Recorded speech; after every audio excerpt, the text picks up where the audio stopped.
인사하겠습니다. 앞뒤 좌우에 계신 분하고 좀 길지만 내 안에 계신 예수님의 사랑으로 사랑합니다. 이렇게 한번 인사하겠습니다.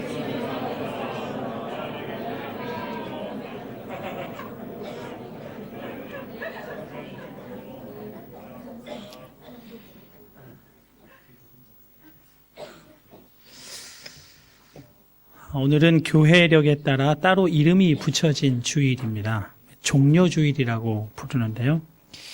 예수님께서 십자가를 지시기 위해 예루살렘에 입성하실 때 제자들과 또 예수님을 따르던 사람들이 종려나무 가지를 흔들면서 호산나, 호산나 예수님을 환영하던 그때 일을 유래로 하고 있습니다.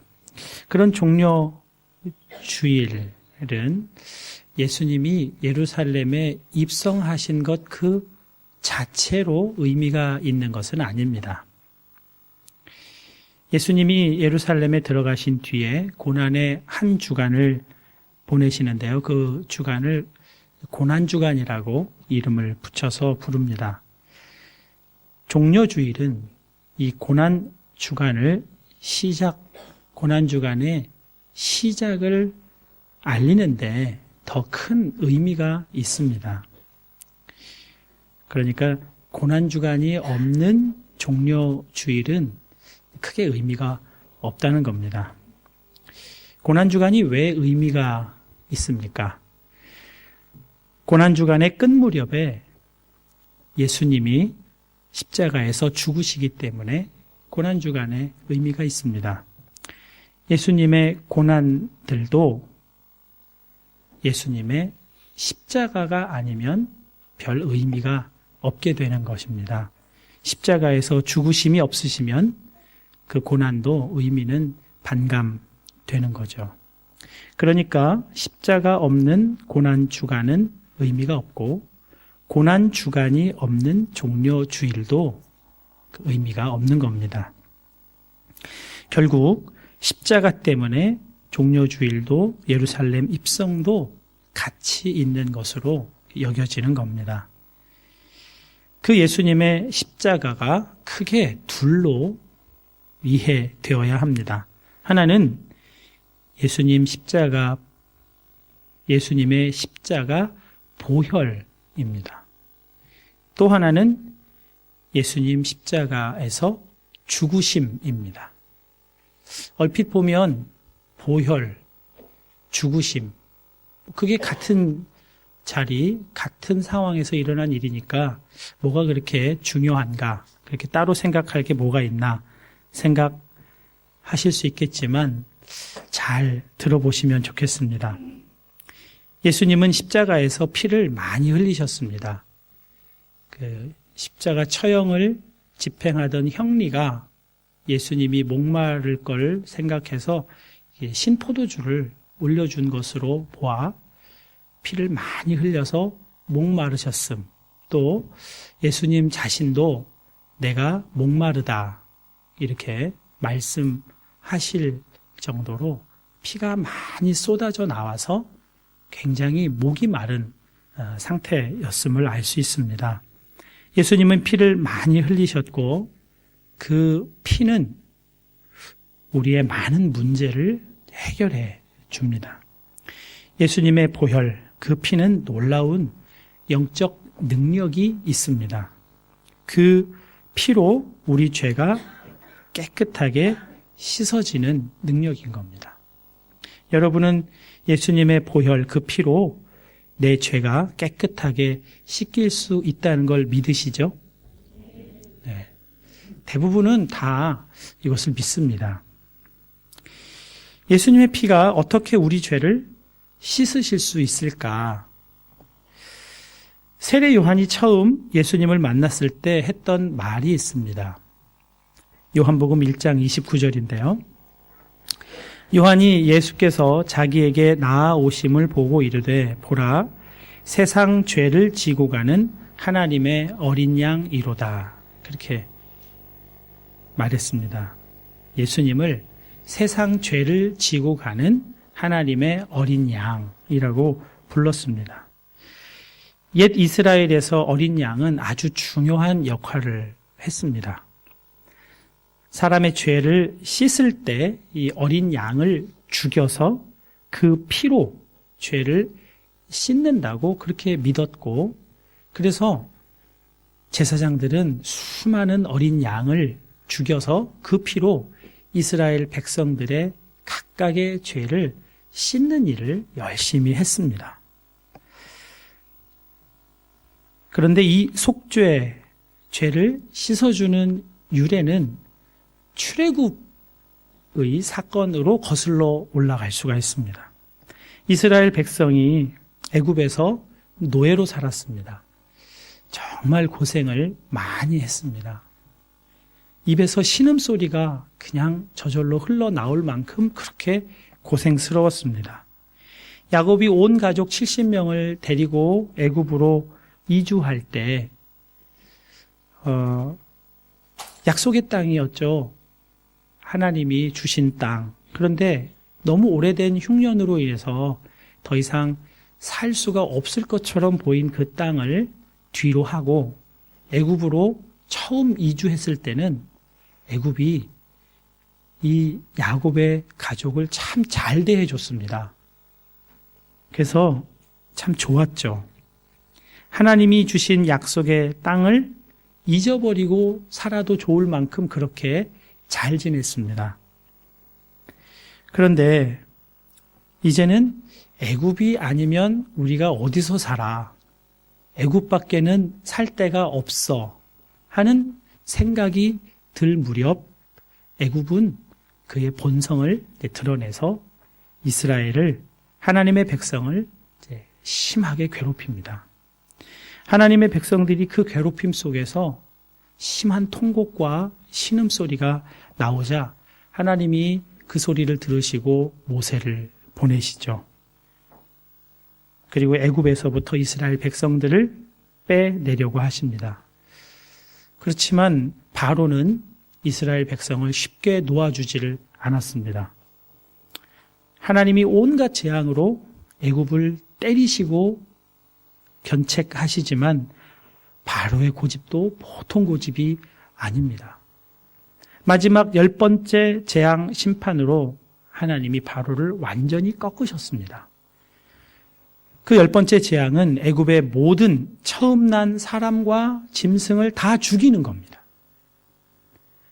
그런데 하나님의 사자가 애굽 전역을 돌며 그 일을 행할 때 이스라엘의 초태생은 죽지를 않습니다. 그 일이 어떻게 해서 이루어졌는지를 출애굽기 12장 21절에서 23절이 이렇게 기록하고 있습니다.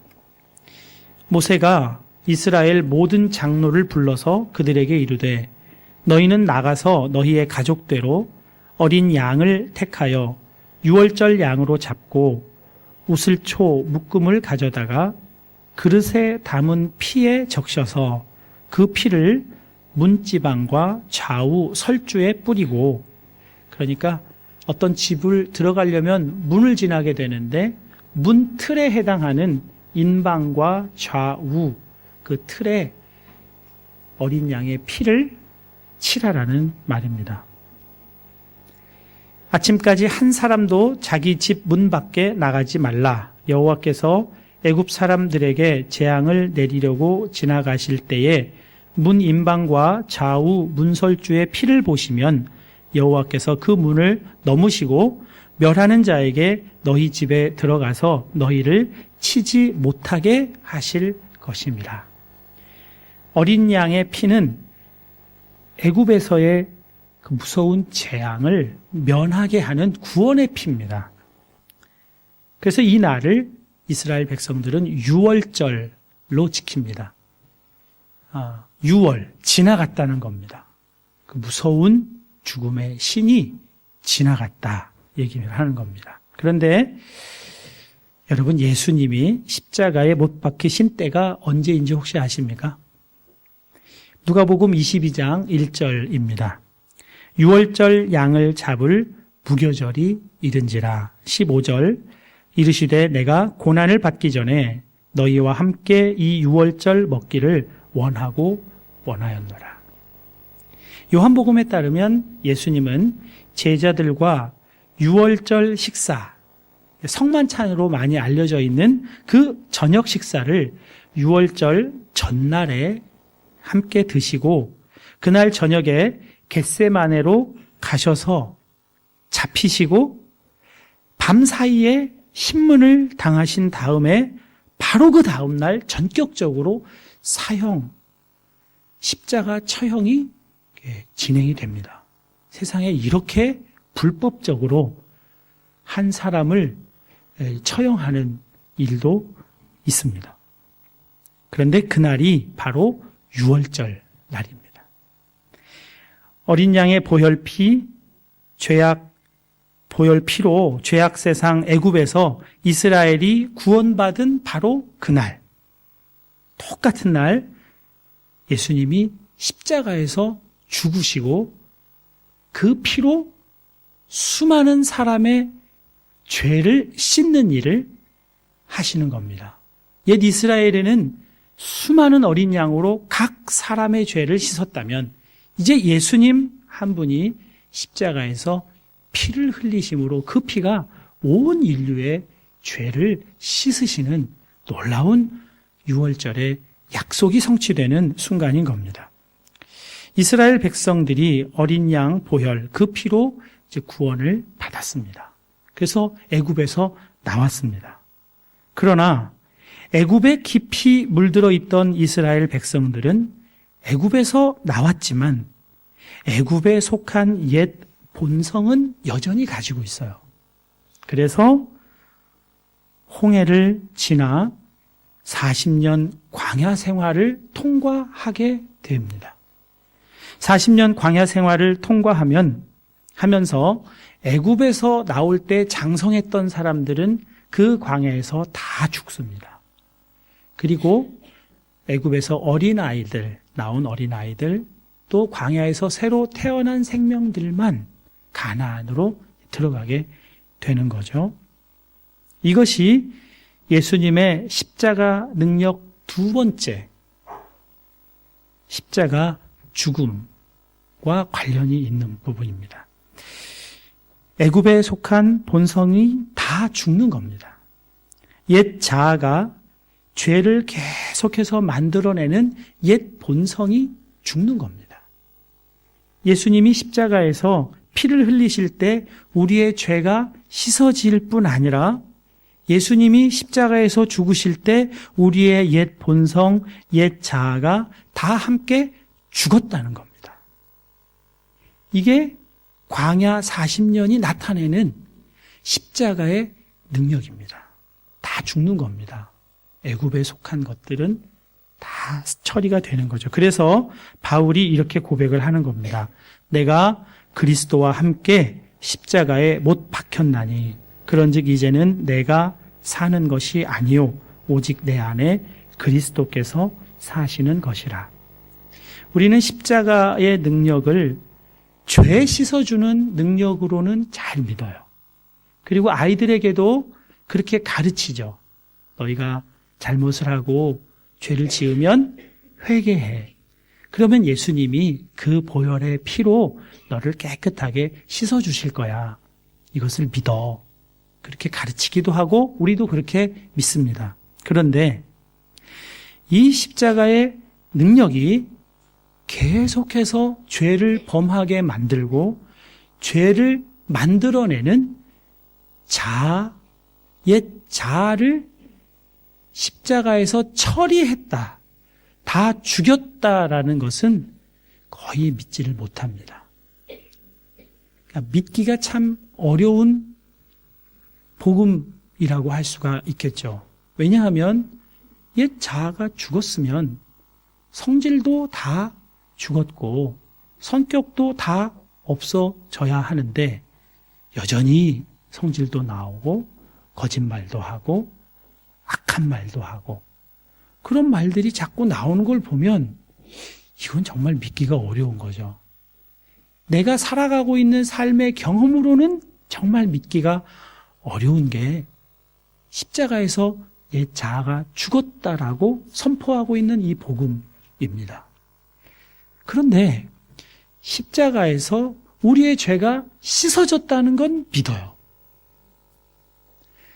십자가에서 우리의 자아가 죽었다는 것은 못 믿어요. 반쪽만 믿고 있는 거죠.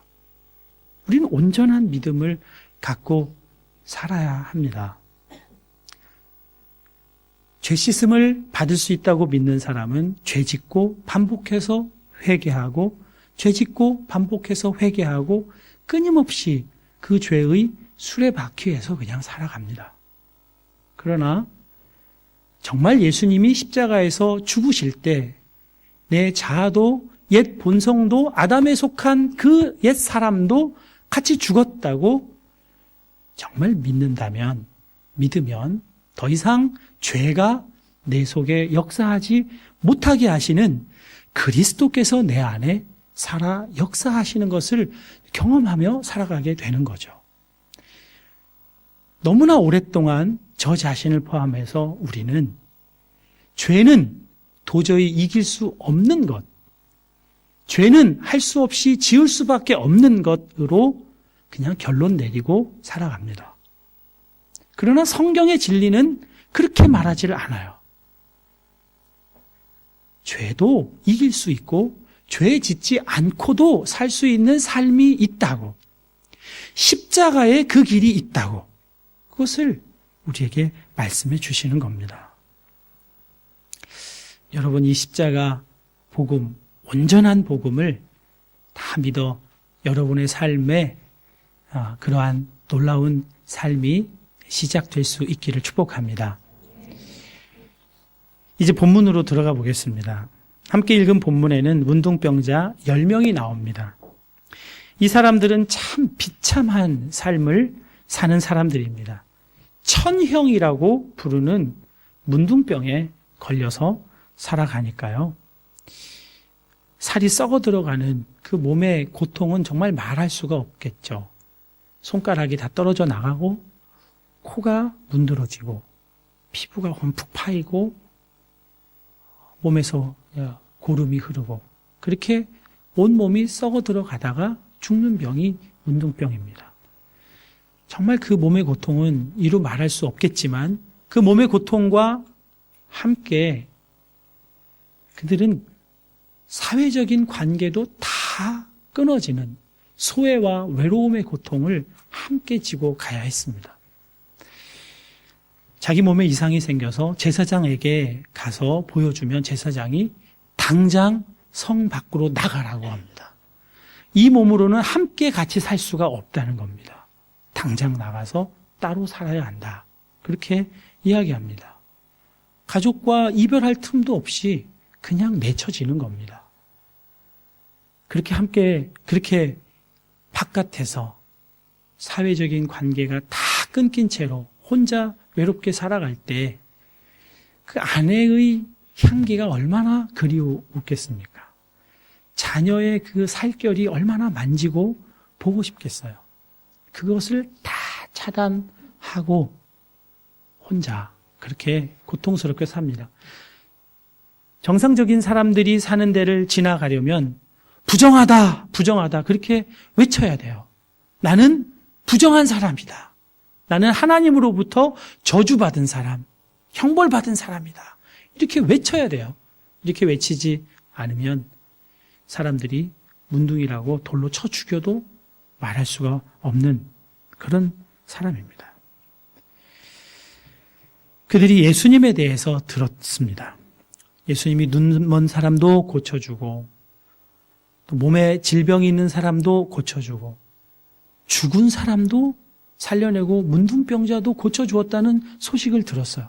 그 예수님을 얼마나 만나고 싶었을까요? 정말 만나고 싶었을 겁니다. 기회만 오면 예수님 앞으로 가고 싶었겠죠. 그러나 이 사람들은 스스로 예수님 앞으로 갈 수가 없어요. 몸이 성한 사람들 근처에 가서는 안 되니까 갈 수가 없어요. 예수님이 이곳으로 지나가실 리도 없어요. 지금 이들이 거하고 있는 곳은 갈릴리와 사마리아 사이라고 했습니다. 갈릴리의 유대인들은 사마리아 사람들을 전혀 대면하지 않습니다. 꺼리는 사람들이에요. 피가 이방인과 섞였다고 해서 더럽게 여겼습니다. 만나고 싶어 하질 않았어요. 만나고 나면 더러워졌다고 몸을 씻어야 되는 그런 사람들로 여겼어요. 그러니까 갈릴리와 사마리아 사이 거기는 꼭 우리나라 비무장지대 같은 사람이 다니지 않고 소통하지 않는 그런 외진 곳입니다. 거기에 그들이 혼자 살아가기가 너무 고통스럽고 외로우니까 함께 모여 살았던 거죠. 예수님이 거길 지나가셨어요. 예수님은 예루살렘으로 가고 계셨습니다. 예루살렘으로 가는 길이 갈릴리와 사마리아 사이로 지나가는 길은 아니에요. 그냥 직선으로 가면 됩니다.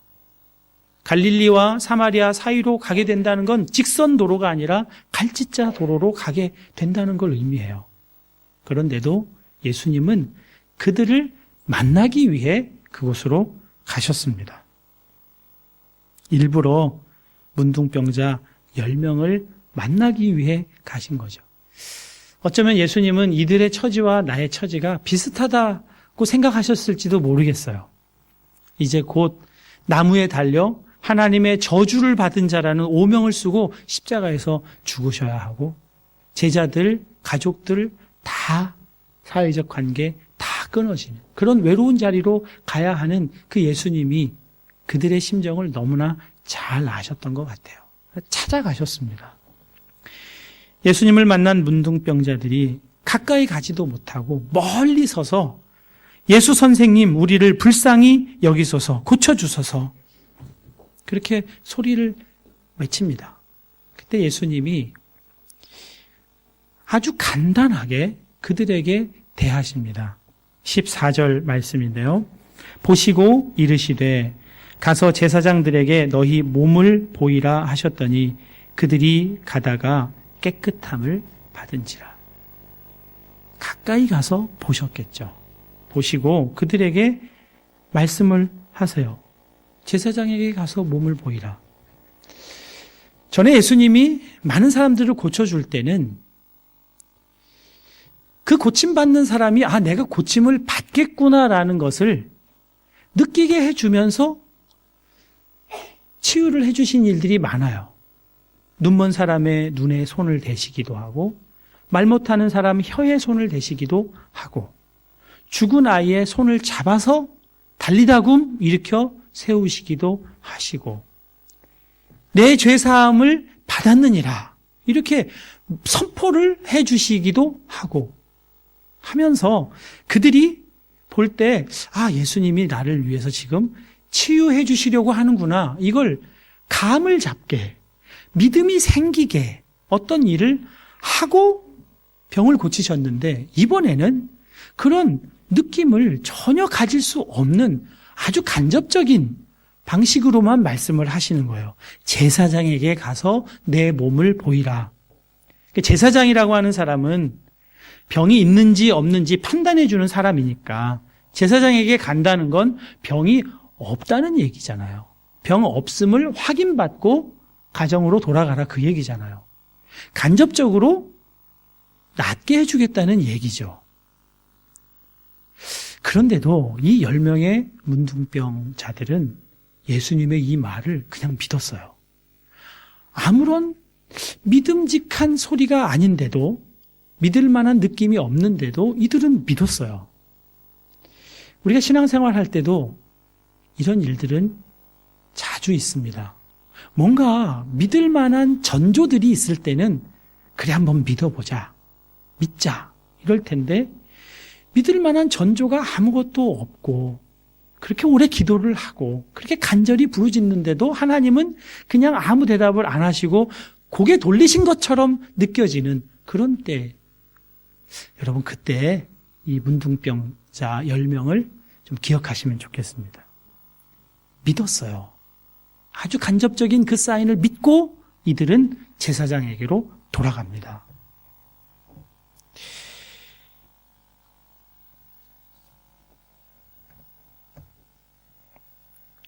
그들이 예수님 말씀 듣고 돌아가다가 어느 순간 자기들이 병에서 고침을 받았다는 걸 확인하게 됩니다. 어떤 식으로 확인이 될까요? 손가락이 다시 이렇게 나오는 방식, 또는 코가 이렇게 다시 세워졌는지, 또 피부가 좀 깨끗해지고 움푹 파인 데가 이렇게 메워지고 뭐 이런 방식으로 했는지 그건 자세히 나와 있지 않지만 분명히 확인을 했어요. 나았구나. 얼마나 기뻤겠습니까? 이제는 살았다. 구원받았다. 그러면 어디로 가는 거죠? 제사장에게 갔습니다. 이 사람들은 제사장에게로 갔어요. 제사장에게 가서 확인받고 집으로 돌아가는 겁니다. 여러분들 가운데는 그러면 어떡해. 고쳐주신 분에게 먼저 가서 감사하고 그리고 가야지. 어떻게 그냥 제사장에게 갈 수 있어. 이렇게 생각하시는 분도 혹시 계실지 모르겠습니다만 아마 우리가 이 이야기를 다 하니까 한 명이 돌아가서 예수님께 감사하다고 예수님이 그걸 받으시면서 기뻐하신 그 모습을 우리가 먼저 읽었으니까 그렇게 가는 게 맞지 생각하겠지만 나머지 9사람이 예수님께로 가지 않고 제사장에게 간다고 해서 그게 크게 잘못된 것도 아닙니다. 예수님이 가라고 했으니까 제사장에게 가는 게 맞죠. 그리고 제사장에게 자기 몸을 보이고 깨끗해진 몸으로 이제는 가정생활, 이웃들과 함께하는 삶을, 사회적인 삶을 다시 시작하게 되는 것, 이거에 대해서 예수님이 섭섭해하거나 어떻게 나한테 이럴 수가 있어. 그러면서 다시 병을 다시 생기게 하거나 뭐 이러시지는 않을 거 아니에요. 예수님도 그 심정을 너무나 잘 이해를 해 주시지 않겠습니까? 그런데 그렇게 간 사람들과 돌아온 한 사람의 차이가 있습니다. 그렇게 병 고침을 받고 몸이 깨끗해지고 사회적 관계가 다시 회복이 되어 일상생활로 돌아간 그 사람들은 잠깐은 감격이 있고 감사가 있고 기쁘고 행복한 마음이 있겠지만 예수님과의 관계는 희미해집니다. 그냥 그때 참 좋은 일이 있었어. 이제는 잘 살아야지 하고 그냥 다시 자신의 옛 일상 삶으로 돌아가는 겁니다. 꼭 옛 자아가 죽지 않고 보혈의 피로 몸이 깨끗하게 씻어지고 죄 씻음 받은 사람이 옛 본성을 가지고 그냥 살아가는 것과 같은 모습인 겁니다. 근데 돌아온 한 사람, 이 모든 일이 예수님 때문에 일어난 일인 것을 감사함으로 표현한 이 한 사람은 이제 더 이상 자신으로 살지 않고 예수님으로 사는 삶이 시작되었음을 나타내 주는 겁니다. 예수님과의 관계가 아니면 이제는 더 이상 그의 삶은 이어질 수가 없게 된 겁니다. 예수님으로 살게 된 겁니다. 예수님께 감사하고 싶어서, 예수님께 예수님을 기뻐하면서, 예수님을 계속 바라보고 생각하면서 그 예수님과 친밀한 관계 속에서 새로운 인생, 더 이상 옛 자아로 살지 않고 예수 생명으로 사는 그 삶이 이 사마리아 문둥병 환자에게서 시작되었다는 겁니다. 이것이 9명과 1명 사이의 차이인 겁니다. 몸의 구원이 아니라 영혼의 구원이 가장 본질적이고 그것이 아닌 구원은 반복되는 어려움, 쳇바퀴를 계속 경험할 수밖에 없는 것이죠. 그래서 예수님이 그에게 이렇게 말씀하십니다. 19절, 그에게 이르시되 일어나 가라. 내 믿음이 너를 구원하였느니라. 믿음은 주님과 우리와의 관계입니다. 나와 친밀하게 된 이 관계로 이제는 구원받았다. 이제는 그것으로 살게 되었다. 그것으로 살아라. 그렇게 말씀을 하시는 겁니다. 예수님께 돌아와서 예수님과 이제 온전한 관계로 살아가게 된 이 사람은 이제 더 이상 자신으로 살지 않고 예수님으로 예수님이 이끄시는 인생을 살아가게 되는 겁니다. 삶의 이유와 목적이 예수님께 있게 된 겁니다. 왜 나 같은 자를 고쳐주셨을까? 나 같은 죄인을 왜 사랑해 주시는 걸까? 그것이 자꾸만 생각이 나서 그분이 기뻐하시는 삶을 살고 싶어지는 속에 갈망이 계속해서 생겨나는 거죠. 선한목자교회 어느 권사님의 간증을 좀 소개해 드리려고 합니다. 그분 딸은 이제 결혼해서 아주 잘 살고 계시다고 하는데 그 딸이 수능 시험을 보고 돌아온 날 이야기를 이렇게 하고 있습니다. 어제 수능 시험을 마치고 온 딸이 통곡을 하며 옵니다. 시험 문제도 어려웠지만 시험 감독관이 자기 옆에 달라붙어서 자기 시험지만 보고 또 자기 옆에서만 왔다 갔다 하여 너무 방해가 되었다고 합니다.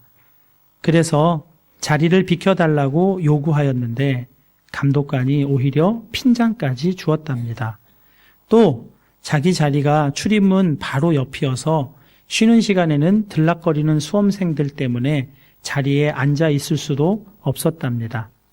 그래서 최종 모의고사 성적보다 30여 점 떨어지게 되었습니다. 통곡을 하는 딸의 손을 붙들고 우리 세 식구는 감사 기도를 했습니다. 그 감독관을 위해서도 축복 기도를 했습니다. 우리는 범사에 감사를 합니다. 말씀에 순종하느라고 의무적으로 하는 것이 아니라 진심으로 합니다. 왜냐하면 하나님만으로도 또 구원받은 것만으로도 감격하기 때문입니다. 어제 우리 두 부부는 하루 종일 목이 터져라 부르짖어 기도하였습니다. 딸이 시험 볼 때 모든 부정적인 것들을 막아달라고 간구하였습니다. 그러나 가장 나쁜 악조건이었습니다. 그래도 감사합니다. 하나님을 믿는다는 것이 무엇입니까? 좋으신 하나님을 끝까지 신뢰하는 것입니다. 저는 암이 아니기를 간구했지만 암이었습니다. 수술로 다리를 자르는 것만은 면하기를 기도했지만 수술로 다리를 잘랐습니다. 그래도 우리 가족은 감사했습니다. 마침내 더 좋은 기적 체험을 주시며 뼈암도 폐암도 다 고쳐주셨고 점점 크게 저를 사용하여 주심을 느낍니다. 하나님께서는 우리가 교만해지는 것을 막으려고 인간적으로 크게 좌절하였을 때 큰 은혜를 주시는 경우가 많았습니다. 지금 제 아내는 새벽 기도를 마치고 와서 즐겁게 찬송을 부르며 식사 준비를 하고 있고 딸 아이는 방긋 웃으며 나왔다가 제 방으로 들어갔습니다. 하나님 감사합니다. 딸이 수능 시험을 망치고 돌아온 다음 날 일기입니다. 여러분 감동이 있으신가요? 야, 어떻게 저렇게 살 수가 있을까? 감동은 되지만 나는 저렇게 살기는 어려울 것 같아. 저건 좀 비인간적으로 느껴져. 비인간적이죠. 예수님적이니까. 인간으로서는 이런 마음을 어떻게 갖고 살겠습니까? 인간으로는 이 마음을 가질 수가 없죠. 내가 죽고 내 안에 예수님이 사시게 된 그 사람만 이런 마음으로 이런 마음을 나타내고 표현하면서 살아가게 되는 겁니다. 내 안에 예수님이 사시게 되었다는 것은 그냥 막 사는 삶이 아닙니다. 마구잡이로 그냥 막 살아버리는 삶이 아닙니다. 화날 일이 있을 때 그냥 화를 내버리고 다른 사람에게 흠이 보일 때 그냥 판단하는 말을 하고 나의 옳음을 계속해서 고집하고 주장할 수가 없게 되는 거죠. 내 안에 오신 예수님이 그걸 계속 다루시니까 막으시기도 하고 간섭하시기도 하고 생각나게도 하시니까 그걸 더 못하고 살아가는 겁니다. 예수님이 내 안에, 내 마음에 주님이 되시고 왕이 되셔서 다스리는 사람은 그냥 함부로 막 살 수가 없어요. 함부로 막 보고, 함부로 막 말하고, 함부로 막 다니고 그렇게 살아지지를 않게 되는 거죠. 그게 예수님이 내 안에 살아계신 사람의 삶의 모습인 겁니다. 예수님이 마음을 지키고 계시기 때문에 그렇게 살 수가 없게 되는 거죠. 노래는 부르기 전까지 노래가 아니고 종은 울리기 전까지는 종이 아니며 사랑은 표현하기 전까지는 사랑이 아니고 축복은 감사하기 전까지는 축복이 아니다. 이런 말이 있습니다. 여러분이 이미 받은 이 십자가의 은혜, 죄 씻음의 은혜, 또 내가 예수님과 함께 십자가에서 죽게 되었다고 하는 이 복음의 은혜를 표현하면서 살아가는 겁니다. 마음을 나타내면서 살아가는 거죠. 그래서 주님께 하는 겁니다. 주님 감사합니다. 주님이 이렇게 하셨습니다. 내 삶의 일들에 대해서 주님이 하셨군요. 주님 감사합니다. 10명 모두 놀라운 복을 받았지만 한 사람 예수님께로 돌아온 그 사람만 주님께 감사를 표현하여 그 주님과 온전한 관계를 얻게 되는 그 감사의 완성을 그의 삶 가운데 누리게 된 겁니다. 내일부터 우리 고난주간인데요. 여러분, 주님의 고난으로 우리가 구원함을 받았습니다. 정말 그것이 감사하다면 그냥 감사하지, 감사한 마음을 가져야지 이렇게 생각하고 마는 것이 아니라 그 감사를 표현할 때 그때 그 주님의 고난의 은혜가 내 것으로 완성되는 되는 겁니다. 그래야 주님 고난의 축복이 내게 완성이 됩니다. 어머니가 어린아이를 안고 낭떠러지에 떨어졌습니다. 피를 흘리면서 죽어가요. 근데 아이는 다행히 어머니가 품었기 때문에 다치질 않았어요. 근데 아이가 배고프다고 웁니다. 어머니가 자기 손가락을 깨물어서 아이 입에다가 넣어줍니다. 아이가 어머니의 피를 빨아먹으면서 삽니다. 다행히 구조대가 와서 그 아이를 구해냅니다. 그리고 나중에 너희 어머니가 너를 살리기 위해서 무엇을 했다. 이렇게 얘기를 해줄 때, 그 얘기를 들을 때 이 아이가 어떨까요? 정말 기쁘겠죠. 정말 기쁠 겁니다. 아, 우리 어머니는 이렇게 훌륭한 어머니, 나를 이렇게 사랑해 주신 어머니, 나를 위해서 자기를 이렇게 희생하신 어머니구나. 기쁘고 감사하고 정말 마음이 행복하겠죠. 그런데 그 감정만 있는 건 아니잖아요. 그 어머니에 대한 아픔, 그 어머니가 그렇게 죽어갈 때 느꼈을 그 고통에 대한 슬픔, 눈물이 같이 그 안에 섞여 있지 않겠습니까? 예수님이 우리를 위해 십자가에서 죽으시고 우리가 죄에서 자유함을 얻고 그렇게 살아갈 수 있게 해주셨다는 건 정말 놀라운 복음이에요. 그래서 그렇게 살게 된 일이 감사해요. 기뻐요. 행복해요. 그러나 이 고난주간은 그 기쁨, 감사, 행복을 조금 유보하고 주님의 그 고난과 아픔과 괴로움을 깊이 바라보는 시간입니다. 같이 슬퍼하고 같이 아파하고 같이 고통을 겪는 그 시간이에요.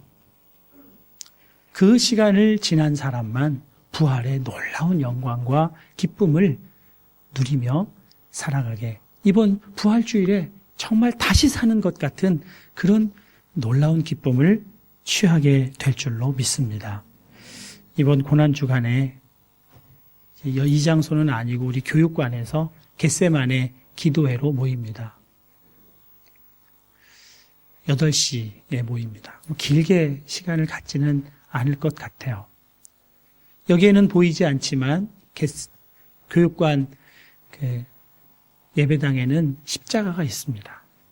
그 십자가 앞에 와서 십자가를 깊이 바라보고 묵상하시고 그 고난주간을 정말 주님의 당하신 고통과 아픔을 함께 슬퍼하고 눈물 흘리고 함께 아파하면서 고난주간을 보내시는, 그래서 부활의 놀라운 기쁨을 온전히 여러분의 것으로 취하시는 복 있는 저와 여러분 되시기를 축복합니다.